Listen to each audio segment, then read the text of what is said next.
എനിക്ക് ഒരു കുഴപ്പവുമില്ല, ഞാൻ ജീവിക്കുന്ന ലോകത്തിനാണ് കുഴപ്പം എന്ന് ചിന്തിക്കുന്നുണ്ട് എങ്കിൽ നിങ്ങൾ ദേവഗണത്തിൽ ജനിച്ച വ്യക്തിയായിരിക്കും. അശ്വതി, മകയിരം, പുണർദം, പൂയം, അത്തം, ചോതി, അനിഴം, തിരുവോണം, രേവതി എന്നീ നക്ഷത്രങ്ങൾ ദേവഗണത്തിൽ പെടുന്നു. അഭിമാനികളാണ്. അഭിമാനത്തിന് കോട്ടം തട്ടുന്ന ഒന്നും തന്നെ ഇവർക്ക് സഹിക്കാനും ക്ഷമിക്കാനും കഴിയില്ല. ഏറ്റവും പ്രാധാന്യം കൊടുക്കുന്നത് വ്യക്തി സ്വാതന്ത്ര്യത്തിനാണ്. തനിക്ക് മനസ്സിൽ തോന്നുന്ന കാര്യങ്ങൾ ആരെയും ഭയക്കാതെ ചെയ്യണം, ആരെയും ആശ്രയിക്കാതെ ജീവിക്കണം. ഇതിൽ കവിഞ്ഞൊന്നും ആഗ്രഹമില്ല. പക്ഷേ എന്തു ചെയ്യാം, അതിന് പലപ്പോഴും കഴിയാറില്ല. ബന്ധങ്ങളുടെയും ബന്ധനങ്ങളുടെയും ഒക്കെ നടുവിൽ തൻ്റെ ആഗ്രഹങ്ങൾ പോലും ഹോമിക്കേണ്ടി വരാറുണ്ട്. വിമർശനങ്ങളെ അംഗീകരിക്കില്ല. എന്നെ കുറ്റം പറയാൻ അവരാരാണ്, അതിനെന്ത് യോഗ്യതയാണ് അവർക്കുള്ളത് എന്ന് ചിന്തിക്കും.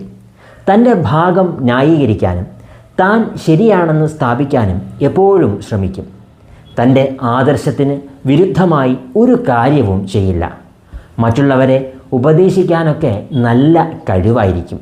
പക്ഷേ സ്വയം ആരുടെയും വാക്ക് കേൾക്കില്ല. എങ്കിലും അറിഞ്ഞോ അറിയാതെയോ ആരുടെയും മനസ്സ് വേദനിപ്പിക്കുന്നത് ഇഷ്ടമല്ല തന്നെ. സെൻസിറ്റീവായിട്ടുള്ള ആൾക്കാരാണ്.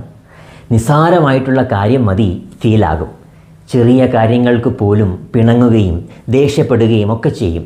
മനസ്സ് വേദനിപ്പിക്കുന്നവർക്ക് ഒരിക്കലും ഒരു കാലത്തും മാപ്പ് കൊടുക്കില്ല. ദേവന്മാരെ പോലെ ആശ്രയവാത്സല്യം ഉള്ളവരാണ്. തൻ്റെ കൂടെ നിൽക്കുന്നവരെ, തന്നെ സഹായിച്ചവരെ ഒരു കാലവും നിരാശപ്പെടുത്തില്ല. ആരെയും സ്നേഹിച്ച് വഞ്ചിക്കാനോ പറ്റിക്കാനോ ഇവർക്ക് കഴിയില്ല. പ്രിയപ്പെട്ടവരോട് എന്നും ആത്മാർത്ഥമായിട്ടുള്ള സ്നേഹം തന്നെ ആയിരിക്കും. പക്ഷേ താൻ കൊടുക്കുന്ന സ്നേഹം പലപ്പോഴും തിരികെ ലഭിക്കണം എന്നില്ല. എങ്കിലും മനസ്സറിഞ്ഞ് സ്നേഹിക്കും, ഉള്ളറിഞ്ഞ് കൂടെ നിൽക്കും.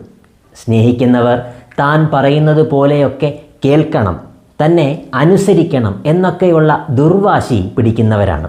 ഇത് കാരണം പലരും തന്നോട് തെറ്റിപ്പിരിഞ്ഞ് പോകും. സ്നേഹിക്കുന്നവരെ അന്ധമായി സ്നേഹിക്കും. പലരും ഓരോ കാര്യങ്ങളും തന്നെക്കൊണ്ട് നേടിയിട്ട് തിരിഞ്ഞു നോക്കാതെ പോകും. ആരെങ്കിലും സഹായം ചോദിച്ചു കഴിഞ്ഞാൽ നോ എന്ന് പറയാൻ ഇവർക്ക് വല്ലാത്ത ബുദ്ധിമുട്ടായിരിക്കും. പറ്റുന്ന സഹായം ആർക്കും എപ്പോഴും ചെയ്തു കൊടുക്കും. ദേവന്മാരാണ്. അതുകൊണ്ട് തന്നെ ഒരു പരാജയത്തിലും പൂർണ്ണമായി തളരില്ല. പ്രതീക്ഷയുടെ ഒരു കണികയെങ്കിലും അവശേഷിക്കുന്നുണ്ട് എങ്കിൽ തിരിച്ചു വരിക തന്നെ ചെയ്യും ദേവഗണത്തിൽ ജനിച്ചവർ.